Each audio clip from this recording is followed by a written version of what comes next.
லூக்கா எழுதின சுவிசேஷம் 5ஆம் அதிகாரம் 16ஆம் வசனம்.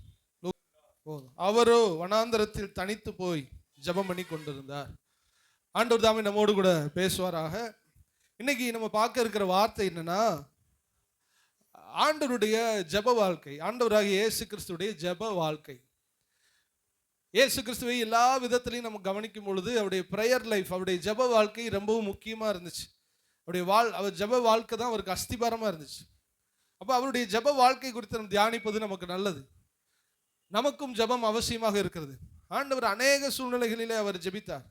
அநேக காரியத்தில் அவர் ஜெபத்தை அஸ்திபாரமாக வச்சிருந்தார். நம்மளும் ஜெபத்தை அஸ்திபாரமாக வச்சிருக்கணும். ஜெபம் இல்லாமல் நம்முடைய கிறிஸ்தவ வாழ்க்கை இயங்காது. ஜெபம் இல்லாமல் நம்ம வெற்றி உள்ள ஒரு வாழ்க்கை வாழ முடியாது.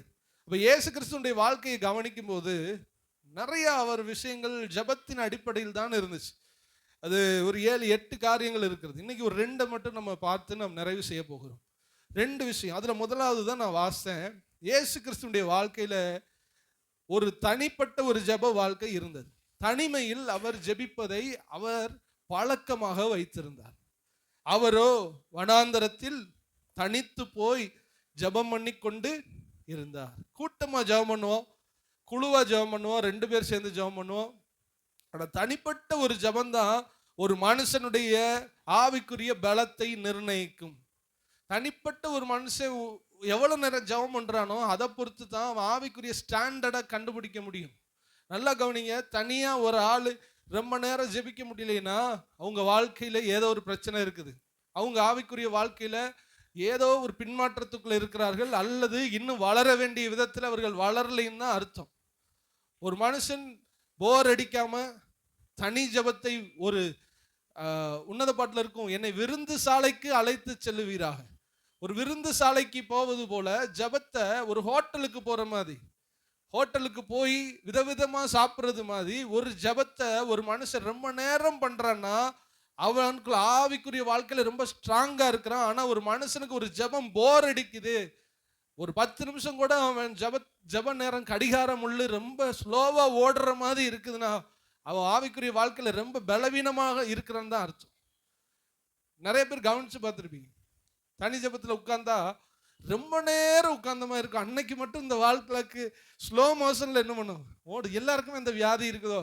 நானும் முன்னாடிலாம் அப்படி ஜெபம் பண்ணிட்டு ரொம்ப நேரம் அப்படியே பார்த்தா அப்போதான் 8லிருந்து 8:10 வந்திருக்கும். என்னடா அது ஒரு யுகத்தை கடந்தது போல இருக்குது. ஏன் அப்படி இருக்குது? ஜெபத்துல ஒரு ஒரு என்ன சொல்ற ஒரு இன்ட்ரெஸ்ட் இல்லை, அல்லது ஒரு போர் ஆகுது, இல்லை ஆத்மாவில் ஒரு ஜீவன் குறைஞ்ச நிலையுடைய அடையாளம் தான் அது. ஒரு ஆள்கிட்ட நீங்க பேசிக்கிட்டு இருக்கீங்க, பிடிச்சவங்கள்ட்ட பேசிக்கிட்டு இருக்கும்போது டயத்தை பார்க்குறீங்க, ஐயோ 1 மணி நேரம் ஆயிடுச்சு அப்படின்னு எத்தனை இடத்துல வந்திருக்கும். ஆனால் ஜெபத்தில் உட்கார்ந்து இருக்கும்போது என்னடா மணி ஓடுதா ஓடலையா, பேட்டரி ஓடுதா, பேட்டரி வீக்காக இருக்குதான்னு சொல்கிற அளவுக்கு ரொம்ப ஸ்லோவாக ஒரு மனுஷன் வாழ்க்கையில் ஓடுதுன்னா அவன் ப்ரேயர் லைஃப்பில் குறைஞ்சிருக்கிறான். அவன் தனி ஜெபத்தில் குறைஞ்சிருக்கிறதுனால ஈஸியாக சொல்லிடலாம் அவன் ஆவிக்குரிய வாழ்க்கையுடைய ஸ்டேட்டஸ் ரொம்ப ஒரு மோசமான நிலையில் இருக்கிறான் என்ற அர்த்தம். அதே இது சிலர் 1 மணி நேரம் போகிறதே தெரியாது. சிலருக்கு 1 மணி நேரம் போகிறது தெரியாது. 1 மணி நேரத்தில் டான்னு முடிச்சுட்டு 1 மணி நேரம் முடிச்சுட்டோன்னு சிலர் வருவாங்க. சிலர் 2 மணி நேரம் 2.5 மணி நேரம் அப்படிலாம் உட்காருவாங்க. அந்த ஜெபத்தின் ஆழத்துக்குள்ளே போயிடுவாங்க. இப்படி ஜெப நேரம் 1 மணி நேரம் 2 மணி நேரம் கடந்து ஒரு மனுஷன் மெய் மறந்து மணியை பார்த்து ஐயோ 3 மணி நேரம் ஆச்சா அப்படிங்கிற இடத்துக்கு ஒருத்தர் வந்துட்டான்னு வச்சுக்கிறீங்களேன், அவன் ஆவிக்குரிய வாழ்க்கையில் ஒரு நீச்சல் ஆழத்துக்குள்ளே போயிட்டான்னு அர்த்தம். கூட்டமான ஒரு இரவு ஜெபத்தில் இருக்கிறது வேற, கன்வென்ஷன் கூட்டத்தில் இருக்கிறது வேற, குழு ஜெபத்தில் இருக்கிறது வேற. இப்போ நெட்டில் ஜெபம் பண்ணுறாங்க. இவங்க ஒரு பாயிண்ட் சொல்லுவாங்க, அவங்க ஒரு பாயிண்ட். நல்லது, ஜெபிப்போம் சொன்னோன்னே அவங்க ஒரு பாயிண்ட் சொல்லுவாங்க, இவங்க பாயிண்ட் சொல்லுவாங்க. அவங்க ஆண்டு சோத்திரம் ஆண்டவர் நல்ல பிதாவேன்னு இவங்க ஜெபம் பண்ணுவாங்க. அவங்க அடுத்ததாக நம்ம தேசத்தில் அப்படின்னு சொல்லுவாங்க, இவங்க ஜெபம் பண்ணுவாங்க. அதெல்லாம் ஓகே. தனியாக கட்டையாக வெந்து காமிக்கணும். கூட்டத்துக்குள்ளே இத்து போன செத்து போன கட்டை, ஈரமான கட்டையெல்லாம் எரியும். தனியாக ஒரு கட்டையை போட்டு எரித்து பார்க்கும் போது அவர் கட்டையினுடைய தன்மை புரியும். தனி ஜெபத்திலே ஒருவன் நேரத்தை கழிக்க முடியாவிட்டால் ஆவிக்குரிய வாழ்க்கையில் ரொம்ப பின்னடைவான இடத்துல இருக்கிறாங்க தான் அர்த்தம். இன்னைக்கு போய் நீங்கள் பாருங்க, 1 மணி நேரம் நீங்கள் உட்கார்ந்துட்டீங்க, 1 மணி நேரம் அசால்ட்டாக தாண்டுறீங்கன்னா நீங்கள் ஒரு 60% கிறிஸ்தவர்களாக இருக்கிறீங்கன்னு அர்த்தம். 2-3 மணி நேரம் போகிறதே தெரியலனா நீங்கள் 80-90க்கு வந்துட்டீங்கன்னு அர்த்தம். 3 மணி நேரம் ஜெபம் பண்ணியும் திரும்பவும் தேவனுடைய சமூகத்துல காத்து இருக்குன்னா நீங்க பூரணத்துக்கு நேரா போய்கிட்டு இருக்கீங்கன்னு அர்த்தம். இதை நீங்க போய் டெஸ்ட் பண்ணி பாரு, இதுல தெரிஞ்சு போயிரு. சுகர் டெஸ்ட் பண்றாங்க, ப்ரெஷர் டெஸ்ட் பண்றாங்களா, இன்னைக்கு போய் உங்க ஸ்டேட்டஸ் என்ன பண்ணுங்க, டெஸ்ட் பண்ணுங்க. உட்கார்ந்து 1 மணி நேரம் எப்படி போகுதுன்னு பார்ப்போம்.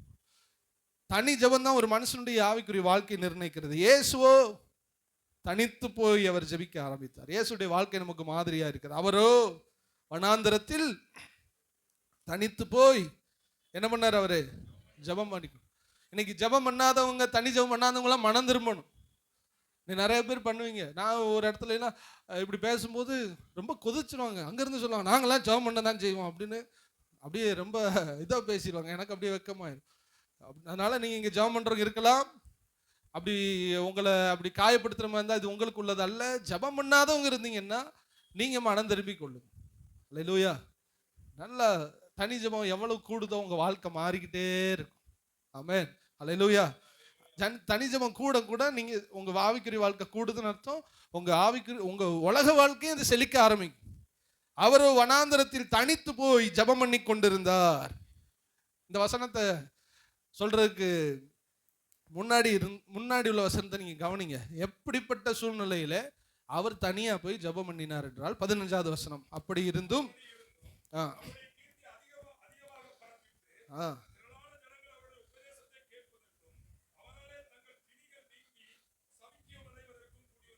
எங்கும் தான் திரளான ஜனங்கள் அவருடைய உபதேசத்தை கேட்க வந்தார்கள். இயேசு வந்ததே மற்றவங்களுக்கு பிரசங்கம் பண்ண, மற்றவங்களை சுகமாக்க, சிலுவையில் அறையப்பட வந்தார். முக்கியமான வேலை. திரளான ஜனங்கள் கூடி அவருடைய வார்த்தை என்ன பண்றாங்க? கேட்க வந்தாங்க. நிறைய பிணியாளிகள் சொஸ்தமடைய வந்தார்கள். கூட்டம் கூடி வந்துகிட்டே இருக்கு. இவர் என்ன பண்ணாரு? கீழே போட்டிருக்கு அவரோ அந்த வார்த்தை நீங்க கவனிக்கணும். இவ்வளவு கூட்டம் வந்தாலும், இவ்வளவு மக்கள் திரள் வந்தாலும், அவரோ அந்த இடத்தை விட்டு பிரிந்து தனியே போய் அவர் ஜெபிக்க ஆரம்பித்தார். அல்லேலூயா. நல்லா கவனிங்க. இயேசு ஊழியம் பார்க்க தானே, ஊழியம் பார்த்து மக்களை நேசிச்சு, மக்களை ரசிச்சு, மக்களுக்கு போதிக்க தானே வந்தாரு. இப்படி போதிக்க வந்தவர் அதையே நிறுத்த வேண்டிய கட்டாயம் என்ன? இயேசுவுக்கு தெரியும் என் தனி ஜெபம் என் ஊழியத்தை விட ரொம்ப முக்கியமானது என்பது இயேசுக்கு என்ன பண்ணுவோம். இன்னைக்கு இயேசுக்கு இல்லாத பாரம் தான் நமக்கு வந்துருச்சு. நான் அந்த ஊழியத்தை பார்க்கணும், நான் இந்த ஊழியத்தை பார்க்கணும், நான் அவங்கள பார்க்கணும், அந்த தொழிலை பார்க்கணும், இந்த தொழிலை பார்க்கணும். இருக்கிறதுலையே மிகவும் சிறந்தவர் இயேசு. அவர் செய்த ஊழியம் தான் மிகவும் சிறந்த ஊழியம். அதையே நிறுத்திட்டு ஜெபம் பண்ண போனா, ஜெபம், அதுவும் தனி ஜெபம் எவ்வளவு முக்கியமானதுன்னு நீங்க கொஞ்சம் யோசித்து பாருங்க. ஊழியத்தை விட்டுட்டு இயேசு போறாரு. பிணியாளிகளை சொஸ்தமாக்க இயேசு, அவர் மனதுருகி அவர்களை சுகமாக்குகிறவர். கூட்டம் வருது, சுகமாக்கணும். ஆட்கள் இன்னும் நொண்டி, இன்னும் கூணு உளுந்தவங்க, குஷ்டரோகி எல்லாம் வர்றாங்க. ஸ்டாப், எல்லாரும் போ, நாளை பார்த்துக்கலாம், இது என்னுடைய ஜெப நேரம். இப்படி நீங்க ஒதுக்குங்க. நமக்கு இயேசுவை விட பெரிய வேலை என்ன இல்லை? யாருக்காவது இயேசுவை விட பெரிய வேலை இருக்கு, அதனால நான் ஜெபம் பண்ணலன்னு சொல்றேங்க. ஒரு அல்லேலூயா சொல்லுங்க. சரி, பெரிய வேலை இயேசுவை விட நமக்கு இல்லை. ஆனாலும் இயேசு போய் தனியே போய் ஜெபம் பண்ண ஆரம்பித்தார். அல்லேலூயா. இன்னும் உங்களுக்கு நிறைய விஷயத்தை காமிக்கிறேன். மார்க் 3:8 வாசிக்கும் போது என்னென்ன சூழ்நிலையில் அவர் இருக்கிறார்? மார்க் 3:8. எவ்வளவு பேர்? கலிலேயாவில், யூதேயாவில், எருசலேமில், இதுமேயாவில், யோர்தான்ல, அக்கறையிலிருந்து திரளான ஜனங்கள் அவரை சூழ்ந்து வந்தார். எதுக்காக? அவருடைய வார்த்தைகளை கேட்க, சுகமடைய வந்தார்கள். இப்படி கூட்டம் கூட்டமா அவருக்கு வந்தாலும் தன் ஜீவியத்தை காக்க அல்லது தனக்கும் பிதாக்குள்ள ஒரு தொடர்பை ஏற்படுத்தி கொள்ள அவர் தனி ஜெபத்தை விடவே இல்லை. இன்னைக்கு நமக்கு 1000 வேலை இருந்தாலும் இந்த தனி பிரேயரை நீங்க விட்டுறவே கூடாது. விட்டீங்கன்னா நம்ம வாழ்க்கையில் ஒரு ஆசீர்வாதம் நம்ம வாங்க போறது. இவ்வளவு திரளான கூட்டம், இவ்வளவு பிணியாளிகள் வந்தாலும் இவருக்கு தெரியும் இந்த ஜெபத்தினாலதான் இவ்வளவு நடந்துகிட்டு இருக்குன்னு இயேசுவுக்கு தெரியும். அல்லது இந்த வேலைகளை விட என் ஜெபம் பெரியது. அதான் ஆண்டவருடைய மைண்ட் செட். இவ்வளவு ஊழியத்தை விட என் ஜெபம் பெரியது. இந்த ஊழியமே இந்த ஜெபத்தினாலதான் போகுது. ராத்திரியில போய் இயேசு ஜெபம் பண்ணுவார், தனியா போய் ஜெபம் பண்ணுவார். பிதா யாரை சுகமாக்க சொல்கிறாரோ, எந்த பட்டணத்துக்கு போக சொல்றாரோ அந்த பட்டணத்துக்கு போவார். ராத்திரி ஃபுல்லா அவர் ஆண்டருடைய பிளானை வாங்குவாரு. காலையில ஃபுல்லா அவர் ஜெபம் பண்ணுவார், அவர் ஊழியம் பார்ப்பார். ஜெபம்ங்கிறது அவருக்கு ஒரு பேட்டரி சார்ஜ் மாதிரி. அவர் அதுல அவர் நிரம்பிக்கிட்டே இருந்தார். இன்னைக்கு வேலை அதிகமா இருக்குது, குடும்ப பளு அதிகமா இருக்குது, தொழில் அதிகமா இருக்குன்னு நம்ம ஜபத்தை விட்டா நம்ம இயேசுநாதரை விட நம்ம பெரியவங்க இல்லை. இயேசு கிறிஸ்து தன் ஜபத்திலே தனிமையிலே அதிகமாய் அதிகமாய் அவர் ஜபம் பண்ண ஆரம்பித்தார். இன்னொன்று உங்களுக்கு ஆச்சரியமா இருக்கும். மார்க் 3:20 பின்பு வீட்டுக்கு போனார்கள். அங்கே அவர்கள் சாப்பிடுவதற்கு சமயம் இல்லாதபடிக்கு அநேக ஜனங்கள் மறுபடியும் கூடி சாப்பிடக்கூட ஏசப்பானால முடியல. அவ்வளவு ஜனங்கள் திரும்ப திரும்ப வந்தார்கள். அவர்களுக்கு அவர் போதகம் பண்ணி சுஸ்தமாக்கி கொண்டே இருந்தார். சாப்பாடை கட் பண்ணி ஊழியம் பார்த்தார். ஆனா ஜபத்தை கட் பண்ணி அவர் ஊழியம் பார்க்கவே சொல்லுங்க. சாப்பாடு அவர் என்ன பண்ணாரு? கட் பண்ணார். சாப்பிடாம கூட ஊழியத்தை பார்த்துட்டார். ஆனா பிரேயர் இல்லாம ஊழியம் பார்க்க கூடாதுன்னு ஊழியத்தையே ஸ்டாப் பண்ணிட்டார். அப்ப சாப்பாடை விட ஒரு ஜபம் என்னது சொல்லுங்க பெருசு. நம்ம பார்க்கிற வேலைகளை விட நம்முடைய தனி ஜபம் என்னது பெருசு. அவரோ தனித்து போய் வனாந்தரத்திலே ஜெபிக்க ஆரம்பித்தார். அல்லேலூயா. அதனால இயேசுவை விட முக்கியமான சூழ்நிலைகள் நமக்கு எதுவுமே இல்லை. இயேசுவின் வாழ்க்கையிலிருந்து நம்ம கத்துக்கிற விஷயம் தனி ஜபம். அல்லேலூயா. தனியா போய் வனாந்தரத்திலே போய் ஜெபிக்க ஆரம்பித்தார். வனாந்தரம் என்று சொல்லும்போது யாருமே இல்லாத ஒரு சூழ்நிலை, எந்த சத்தமும் இல்லாத ஒரு சூழ்நிலை. தனியா போய் உட்கார்ந்துடணும். அல்லேலூயா. ஜெபம் பண்ணிக்கிட்டே வீட்டு வேலையை பார்த்துக்கிட்டு இருக்கு, ஜெபம் பண்ணிக்கிட்டே ஃபோனை வச்சுக்கிட்டு, ஜெபம் பண்ணிக்கிட்டே ஓடி போய் சமையல் பண்ணிக்கிட்டு வெண்டைக்காய் வெந்துக்கிட்டு இருக்கக்குள்ள ஒரு ஜெபத்தை பண்ணிட்டு வந்துடும். டப்புன்னு போய் அதை பார்ப்போம், குழம்ப போய் பார்ப்போம். அப்படி இல்லை. எல்லாத்தையும் ஒதுக்கி வனாந்தரமான இடம்னா ஒண்ணுமே அங்கே இல்லை, ஒண்ணுமில்லாத ஒரு இடத்துல போய் அவர் ஜெபிக்க ஆரம்பித்தார். அல்லேலூயா. அவர் இதுக்கு அதிகமாய் அவரை எடுத்துக்கொண்ட நேரம் என்னன்னா அதிகாலையில தான் அவர் அந்த டயத்தை எடுத்துக்கிட்டார். அல்லேலூயா. அதிகாலையிலே போய் அவர் ஜெபிப்பதற்கு தான் அவர் மிகவும் முக்கியத்துவத்தை கொடுத்தார். மார்க் எழுதின சுவிசேஷம் 1:35 வாசிக்கும் போது அவர் நல்லா கவனிங்க. தனி ஜெபம் அதுவும் முக்கியமா எப்ப சொல்லுங்க? எப்ப? அதிகாலை. ஏன் அதிகாலை? எந்த டிஸ்டர்பன்ஸும் இல்லாத ஒரு நேரம். எத்தனை பேர் அதிகாலையில் ஜெபிக்கிறவங்க இங்க இருக்கீங்க? கைகளை சிலர் தூக்குவீங்க, சிலர் தூக்காம இருப்பீங்க. அதனால உங்களுக்கு ஒரு மாதிரி இருந்துச்சுன்னா நீங்க விட்டுருங்க. நீங்க மனசுக்குள்ளேயே நீங்க வச்சுக்கிறீங்க. அதிகாலையில போய் ஜெபிக்கணுமா? தனிமையா இயேசு ஜெபித்தார் என்றால் அவர் எடுத்த டைம் என்ன? அதிகாலை. அதிகாலையில போய் அவர் ஜெபிக்க ஆரம்பித்தார். நீங்க 4 மணிக்கு எந்திரிச்சா உங்க எந்த பிள்ளையும் டிஸ்டர்ப் பண்ணவே பண்ணாது. நம்ம 6-7க்கு எந்திரிச்சு அது டிஸ்டர்ப் பண்ண உடனே ஏய் விசாச நீ போ, டிஸ்டர்ப் பண்ற, ஜபத்துக்கு இடரெல்லாம் இருக்குன்னு நம்ம விரட்டிக்கிட்டு இருக்கோம். உங்களை ஆண்டவர் சொல்ல உன்னை யாருப்பா லேட்டாக எந்திரிக்க சொன்ன? 4 மணிக்கு எந்த குழந்தையும் எந்திரிக்காது, எதுவும் டிஸ்டர்ப் பண்ணாது, எந்த சவுண்டும் வராது. 4 மணிக்கு அதுக்கு தான் சொல்றாரு எல்லாரும் தூங்க விட்டு நம்ம போய் என்ன பண்ணணும்? ஜெபம் பண்ணணும்னா எல்லாரும் தூங்கிடுவாங்க. அந்த டயத்துல நம்ம விழிச்சு ஜெபம் பண்ணணும். ஊருக்குள்ள தண்ணி வரும், இத்தனை மணிக்கு தண்ணி வரும். 6 மணிக்கு தண்ணி வருதுன்னா நீங்க 9 மணிக்கு போய் பைப்பை திறந்தா காத்து தான் நம்மணும் வரும். நிறைய பேருக்கு அதிகாலையிலே அவருடைய கிருபையை இறங்க பண்ணுகிறார். அதிகாலையில ஜெபம் பண்ணும் பொழுதுதான் ஒரு மனுஷன் வாழ்க்கையில கிருபை இறங்கும். நம்ம அதிகாலையில எந்திரிக்காம ஜெபம் பண்ணாம இருந்தா, தனித்து ஜெபம் பண்ணாம இருந்தா நம்ம வாழ்க்கையில கிருபை வராது. நம்ம வாழ்க்கையில ஒரு வெறுமை தான் என்ன பண்ணும். ஆண்டவர் பரலோக நதி வாட்டர் சர்வீஸை எப்பயும் தெரியுமா திறக்கிறாரு? அதிகாலையிலே புதிய கிருபைகளை தருகிறார். ஆண்டவர்கிட்ட இருந்து வருகிற நதி எப்போ தெரியுமா அந்த டேம் ஓப்பன் ஆகும்? அதிகாலை. அதாவது கடைசி 3 to 6, அந்த 3ல இருந்து 6க்குள்ள அந்த டயத்துக்குள்ள தான் அவருடைய நதி சிங்காசனத்திலிருந்து புறப்பட்டு வருகிறது. உங்க வாழ்க்கை செழிக்கணும், உங்க வாழ்க்கை ஆசீர்வாதமா இருக்கணும்னா இந்த நதி வர்ற நேரத்தில் நீங்க முழிச்சிடணும். முழிச்சு ஜெபம் பண்ணா உங்க வாழ்க்கை மாற ஆரம்பிக்கும். அல்லேலூயா. ஏதோ ஒரு தியாகத்தினால தான் அநேகர் உயர்வை பெற்றிருக்கிறார். நம்ம ஊர்ல எத்தனை மணிக்கு கடலுக்கு போகுது? ஒரு கடல் காலை 3, 6 மணிக்கு போகும், 3 மணிக்கு. அப்போ 3 மணிக்கு எந்திக்கிறோம்ல கடலுக்கு போறதுக்கு. இதை நீங்க யோசித்து பாருங்க. அப்போ 3 மணிக்கு நம்ம கடலுக்கு போறதுக்கு எந்திரிக்க முடியுதுன்னா ஆண்டவர் சமூகத்தில் ஏன் எந்திரிக்க முடியாது? 3 மணிக்கு போகலைன்னா மற்ற போட்டுக்காரங்க முன்னாடி பாடு வச்சு அவங்க பிடிச்சோம், நமக்கு ஒரு பயம் இருக்குது, சீக்கிரம் போகணும்னு இருக்குதுல்ல. அப்போ 3 மணிக்கு எந்திரிக்க முடியும்னா 3 மணில இருந்து 6க்குள்ள தான் ஆண்டுடைய சமூகம் இறங்கி வருகிற நேரம். அல்லேலூயா. அந்த நேரத்தில் நீங்க தனித்து போய் நீங்க ஜெபம் பண்ணணும். ஜெபம் பண்ணாதான் உங்க வாழ்க்கை அன்னைக்கு செழிப்பா. இயேசு கிறிஸ்துவே அந்த ஜெபத்தை பெர்மனண்டா வச்சிருந்தாரு. ஜெபிக்காம ஒரு ஊழியம் செய்யவே இல்லை. ஊழியத்தை கூட நிறுத்தி வச்சுட்டு ஜெபத்துக்கு அவ்வளவு பெரிய ஊழியத்தை ஸ்டாப் பண்ணிட்டு போற அளவுக்கு அந்த ஜெபத்தை முக்கியப்படுத்துவார்னா உங்களுக்கு எனக்கு அந்த ஜெபம் ரொம்ப ரொம்ப அது முக்கியமாக இருக்கிறது. அல்லேலூயா. காலையில எழுந்து ஜெபிக்கணும், தனிமையில போய் ஜெபிக்கணும், வனாந்தரத்துல போய் ஜெபிக்கிறது போல எல்லாரை விட்டு ஒதுங்கி நின்று நாம் தனித்து ஜெபிக்கும் பொழுது நம்முடைய வாழ்க்கை ஆசீர்வாதமாக மாறும். அல்லேலூயா. ஆண்டவர் தனித்து ஜெபம் பண்ணினார். ரெண்டாவது, அவருடைய ஜெப வாழ்க்கை எப்படி இருந்ததுன்னா, முக்கியமான முடிவுகள் எடுக்கும்போது அவர் பிரேயர்ல வச்சுட்டு தான் ஒரு முடிவை எடுப்பார். எந்த ஒரு முடிவுகள் எடுக்கும்போது, எந்த ஒரு கஷ்டமான சூழ்நிலையிலையும் ஆண்டவராய் இயேசு கிறிஸ்து ஜெபத்தில் இருப்பார். நல்லா கவனிங்க. அவர் இறைமகன், அவர் பிதாவுடைய ஒரே பேரான குமாரன், அவர் ஒரு கடவுள், அவர் வார்த்தையாகிய கடவுள். கொஞ்சம் யோசிச்சு பாருங்க. நான் செய்யறதெல்லாம் சரி, நான் செய்யறதெல்லாம் சரியா தான் நடக்கும்னு இயேசு கிறிஸ்து நினைக்கவே இல்லை. அப்படி நினைக்க தகுதியுடையவர் தான் அவரு. சகலமும் அவரால் உண்டாயிற்று, எல்லாம் அவரால் உண்டாயிற்று, அவரே ஆதியும் அந்தவுமானவர். ஆனா ஒரு விஷயத்தை அவர் செய்யும்போது, பூமியில ஒரு விஷயத்தை ஸ்டார்ட் பண்றதுக்கு முன்னாடி, ஒரு பெரிய விஷயத்தை செய்வதற்கு முன்பாக இயேசு ஜெபத்திலே காத்திருந்துதான் ஒரு விஷயத்தை செய்தார். இன்னைக்கு நம்ம எப்படி செய்யறோம்?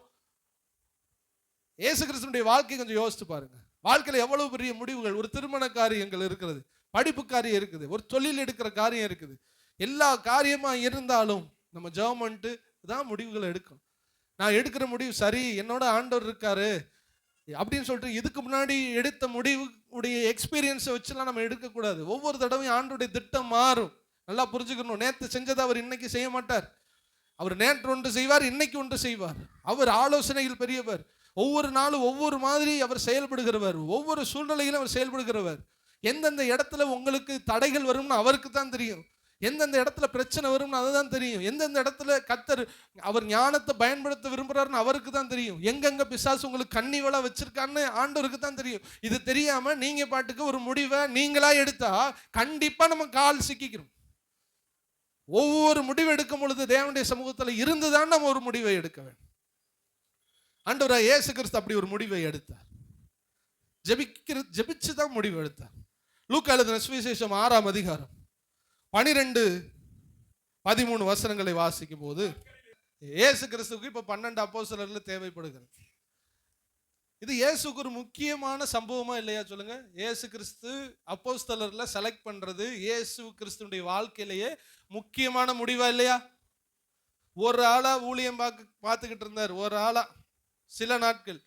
இப்பொழுது இவர் தனக்கு கீழே தன்னை என்ன சொல்றது, தனக்கு கீழே இருந்து தன்னுடைய ஊழியத்தை செய்ய முக்கியமான தூண்களை போல இருக்கிற சிலரை ஆண்டவர் தெரிந்து கொள்ளணும். இப்ப தெரிந்து கொள்வதற்கு அவர் எடுத்தேன் கவுத்தேன் ஒரு முடிவை என்ன பண்ணல, எடுக்கல. அவர் பாட்டுக்கு எந்திரிச்சு போய், ஏய் நீ வா, மனுஷரை பிடிக்கிறவர் ஆக்குவேன், நீ வா நீ வா நீ வான்னு சொல்லல. எனக்கு ஞாபகம் இருக்கு, 2017 நான் ஊழியத்துக்கு போன புதுசுல திடீர்னு ஒரு சகோதரர் ஃபோன் அடிச்சார், இங்க வா. அப்போ இங்கே ஜான்பால் சார் இல்லாத நேரத்தில் அவர் எனக்கு ரொம்ப ஆவிக்குரிய நண்பர். ஃபோன் அடித்தார். ஒரு சகோதரர் வந்திருக்கிறாரு வெள்ளி மாநிலத்திலேருந்து. அவர் இந்திய தேசத்தில் எழுப்புதல் தீவில் இருந்தால் வரப்போகுது, தீவில் ஒரு சிலரை ஆண்டவர் செலக்ட் பண்ண சொல்கிறாருன்னு வந்திருக்காரு அப்படின்னு சொன்னார். சரி சொல்லிட்டு அவர் பாருன்னு சொன்னார். அதோட நான் வேகமாக போனேன். குட்டியாக ரொம்ப எலும்பு தோலுமா ஒரு பையன், ஒரு 16 வயசு இருக்கும், உட்காந்து அப்படியே என்னமோ எழுதிக்கிட்டு இருந்தார். நான் போனேன், ஒரு பாட்டுக்கு எழுதிக்கிட்டு இருந்தார். நான் உட்காந்து ரொம்ப நேரம் அவர் பேசுவாருன்னு பார்த்தா இவனும் அமைதியாக இருக்க, நானும் அமைதியாக இருக்க, இப்படியே இருந்தோம். டக்குன்னு எழுந்திரிச்சு வந்தார், என் பக்கத்தில் வந்தார். இந்த பைபிளில் இருக்குல்ல, பின்பற்றி வா உன்னை மனசரை பிடிக்கிறவர்களாக, அது மாதிரி டப்புன்னு என்ன எழுந்திரிச்சு, பிரதர் நீங்கள் ஆண்டவர் உங்களை அழைச்சிருக்கிறார், உங்களை கொண்டு தான் எழுப்புதுன்னு சொன்னேன். டேய் நானே வெறுப்பில் இருக்கேன். சரி உங்களை மாதிரி ஒரு 10-12 பேரை இந்த தீவுக்குள்ள என்ன பண்ணியிருக்கோம், செலக்ட் பண்ணியிருக்கோம். இவங்க எல்லாரையும் ஒரு 2 நாள் கழிச்சு அபிஷேகம் பண்ணிட்டு நான் போயிடுவேன் அப்படின்னு சொன்னார். எனக்கு உடன்பாடே இல்லை. அவர் சொன்னார், ஏங்கோ என்னையும் பார்த்து சொல்லிட்டாரு, இன்னும் 10 பேரை செலக்ட் பண்ணியிருக்காரு, இன்னும் ஒரு 6-7 பேர் செலக்ட் பண்ணி, இன்னும் கொஞ்சம் பேர் இருக்காங்களாம், அவங்களெல்லாம் அபிஷேகம் பண்ணிட்டு அவர் போயிடுவாரான்னு சொல்லிட்டு திடீர்னு ஒரு நாள் அடித்தார். அடிச்சுட்டு பார்த்தா நாங்கள் 2 பேரும் தான் இதில் தெளிவான ஆள். நீங்கள் முன்னாடி ஒரு படம் பார்த்துருப்பீங்க, ஏழை எடுக்கிற ஒரு சீன் வரும், 2000-3000 சொல்லி வைத்தியக்காரவங்களா நிறுத்தி வச்சிருக்கிற மாதிரி. இந்த ஊர்ல யாரெல்லாம், அதாவது பைத்தியங்களை தெரிந்து கொண்டார், உண்மைதான். அதுக்காக பைத்தியக்காரங்களை தெரிந்து கொள்ளலாம் ஆண்டவர். அப்படியே வித்தியாசமான ஆட்களை பிடிச்சி வச்சுட்டு 2 பேரும் தான் தெளிவான ஆளு. நான் நினைச்சேன் அவர் பார்வையில நம்மளும் பைத்தியம் தான் போல, நம்மளும் இந்த லிஸ்ட்ல தான் இருக்கோம் போல, நம்மளா நினைச்சுக்கிட்டோம் நம்மளும் தெளிவா இருக்கோம் நான் நினைச்சுக்கிட்டேன். அப்ப அந்தோணி ஒரு ஆளு தான் என்ன, யாரு தெளிவான ஆளு. கடைசியில் இந்த 12 பேருக்கு அவரு எண்ணெய் ஊத்தி அபிஷேகம் பண்ணிட்டே வர்றாரு. என்ன சொல்றாரு, இவங்களை கொண்டுதான் தீவுல இருந்து எழுப்புதல், இவங்களை கொண்டுதான் இந்திய தேசத்துக்கு எழுப்புதல், இந்திய தேசத்துல தான் உலகத்துக்கு எழுப்புதல். எப்படி இருக்கும் பாருங்க. இப்படிலாம் சொன்னா அப்படியே ஒவ்வொரு ஆளா ஊத்திக்கிட்டு வந்தாரு. நான் கடைசியா இருந்தேன், அப்படியே பார்த்துக்கிட்டே இருந்தேன். எனக்கு முந்தின 2வது ஆள் வந்தாரு, பைபிளை போட்டுட்டு ஒரே ஓட்டம். அப்பதான் ஊழியத்துக்கு வந்திருக்கோம். இவர் ஏதாவது ஒரு ஆவியை இறக்கிட்டு போயிட்டா, உள்ள ஆவியவே விரட்ட முடியல, அவர் பாட்டுக்கு இறக்கிட்டு போயிட்டான். எனக்கு பக்கத்துல வந்தாரு பாருங்க, கண்ணை மூடி பக்கத்துல ஒருத்தவனுக்கு ஊத்திக்கிட்டு இருந்தார் தலையில எண்ணெய. நான் பைபிளை போட்டுட்டு ஒரே ஓட்டம். அப்ப எனக்கு அபிஷேகம் வேணாம், ஒண்ணுமே வேணாம்.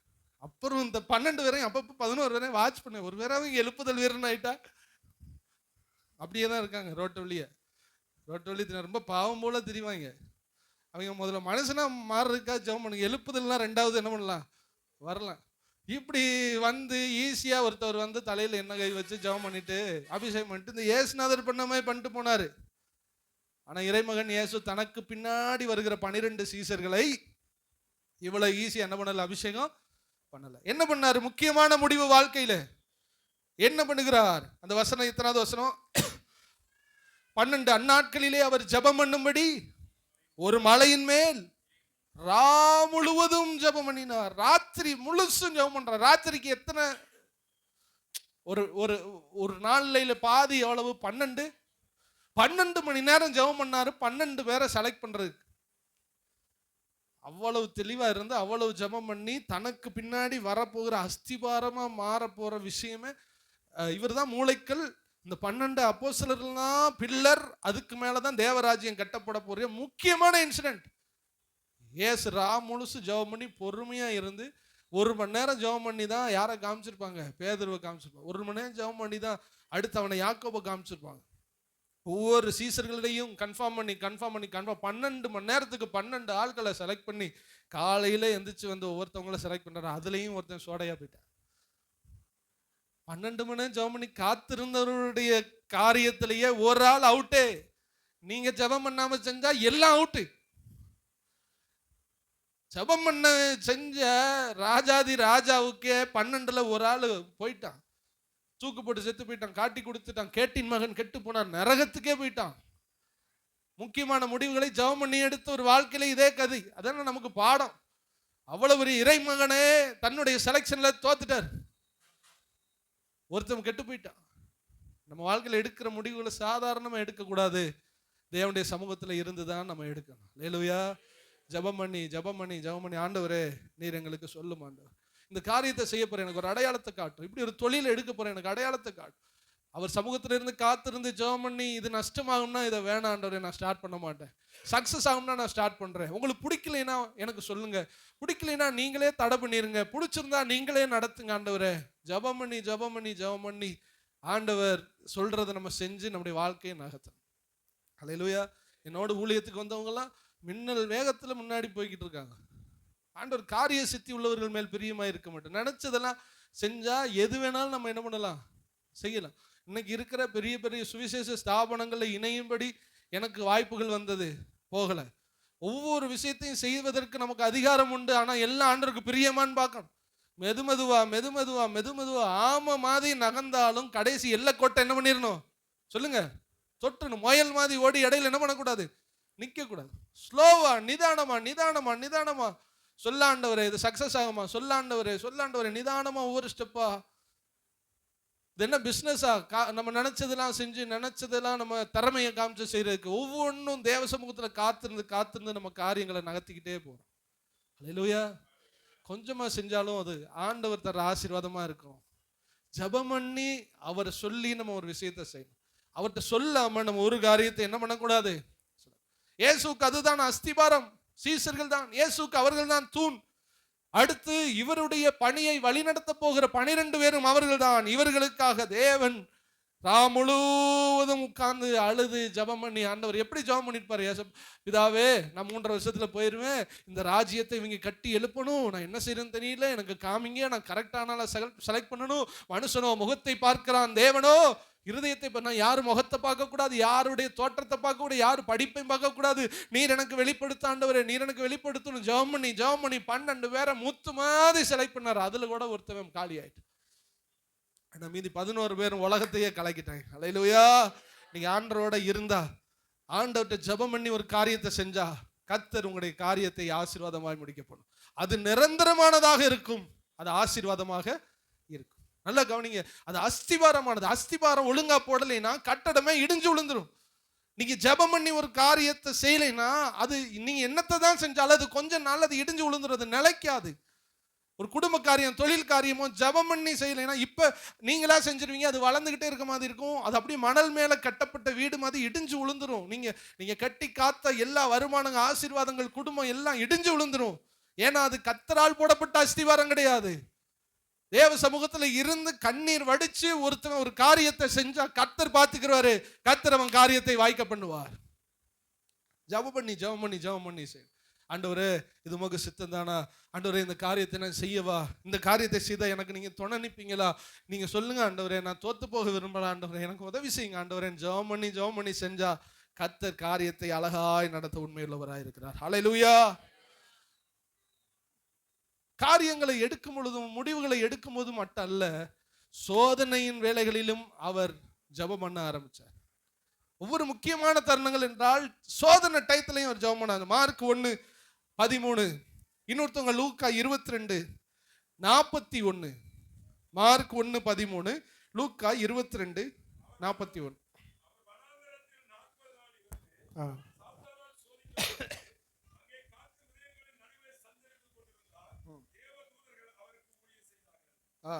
லூக்கா 22.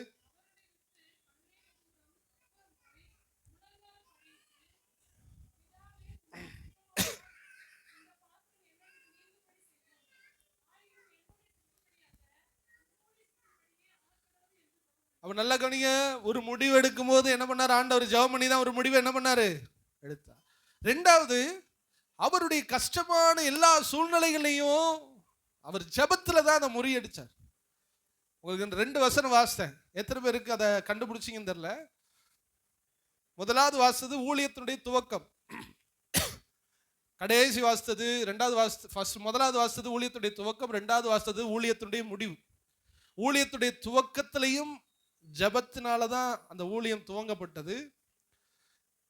ஊழியத்துடைய முடிவும் ஜெபத்தினாலதான் அது முடிக்கப்பட்டது இயேசுடைய வாழ்க்கையில.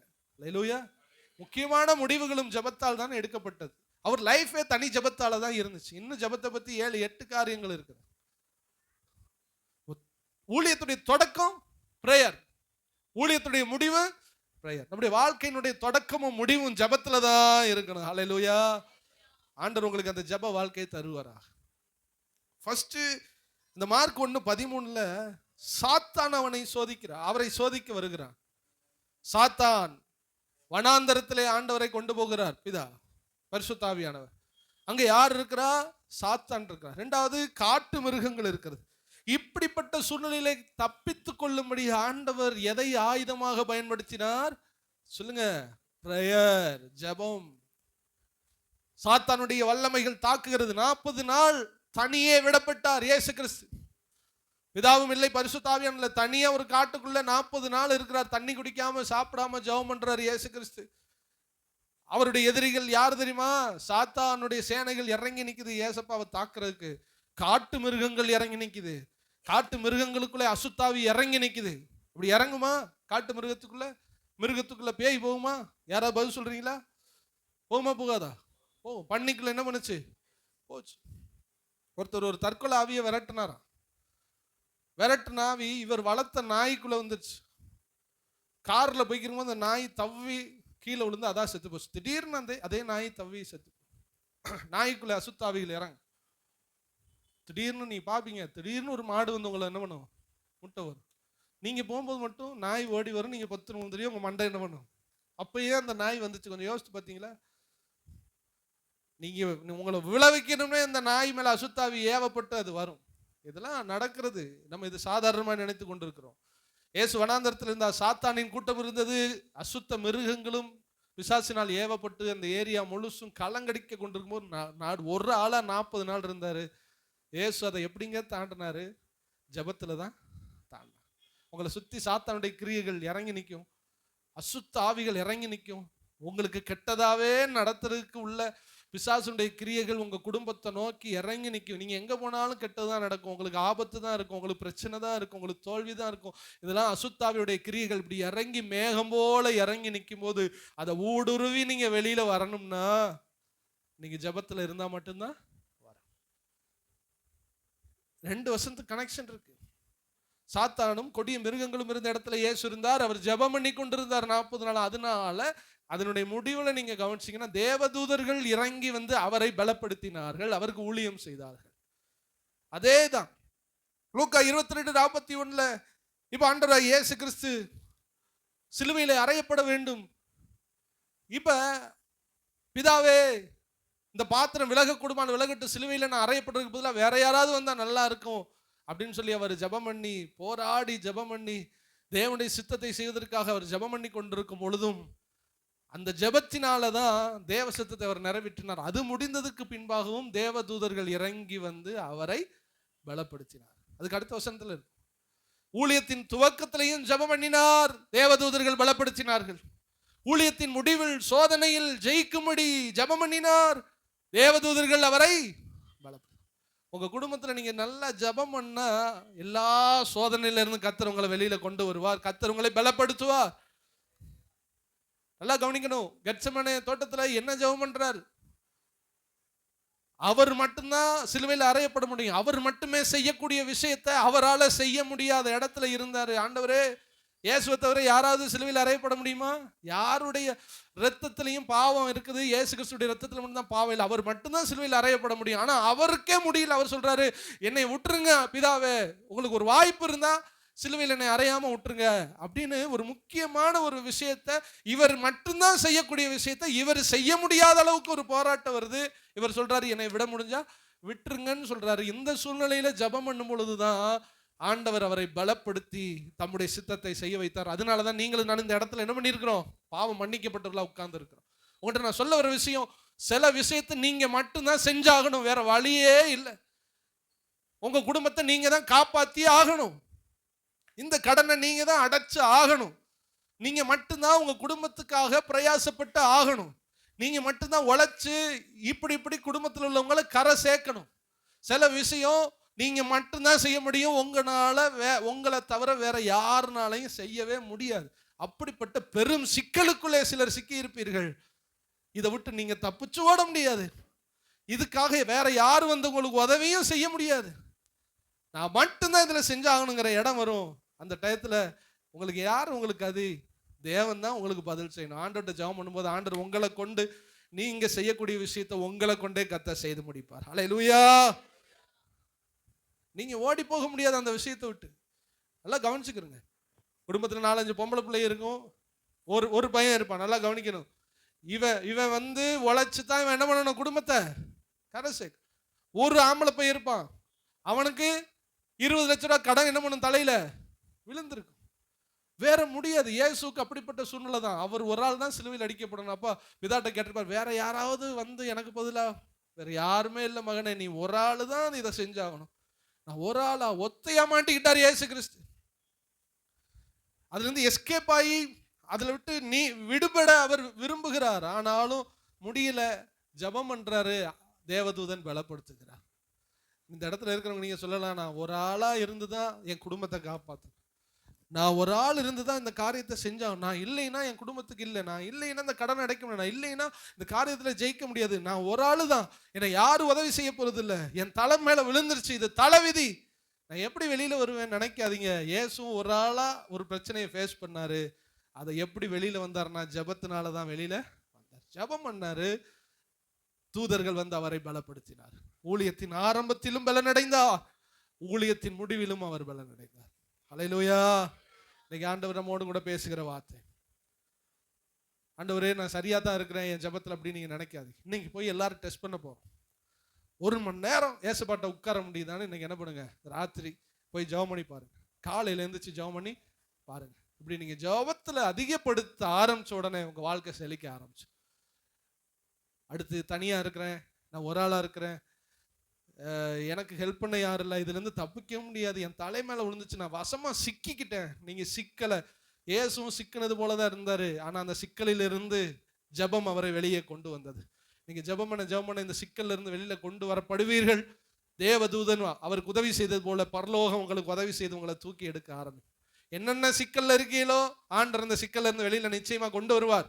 நீங்க முழங்கால முடக்கும் பொழுது சிக்கல் எல்லாம் மாற ஆரம்பிக்கும். அல்லேலூயா. இயேசுடைய சிக்கல் எங்க மாறுச்சு? அவர் முழங்கால் படியிட்டு பிதாவை நோக்கி, அந்த வசனத்துல இருக்கும், அவர் முழங்கால் படியிட்டு பிதாவை நோக்கி ஜெபம் பண்ணார். ஆண்டவரே என்னை எப்படியாவது இந்த சூழ்நிலையில காப்பாத்திருங்கன்னு. அப்போ தந்தையாம் இறைவன் இறங்கி வந்து இயேசுவை விடுதலை ஆக்கினார். உங்க வாழ்க்கையில நீங்க ஜெயம் எடுக்கணும், நிமிர்ந்து நிக்கணும்னா உங்க வீட்டுல முழங்கால் போட்டு ஆகணும். முழங்கால் போட்டு ஜெபம் பண்ணி கண்ணீர் வடிச்சா நீங்க சிக்கி இருக்கிற கடினமான சூழ்நிலையிலிருந்து கர்த்தர் உங்களை வெளியே கொண்டு வருவார்.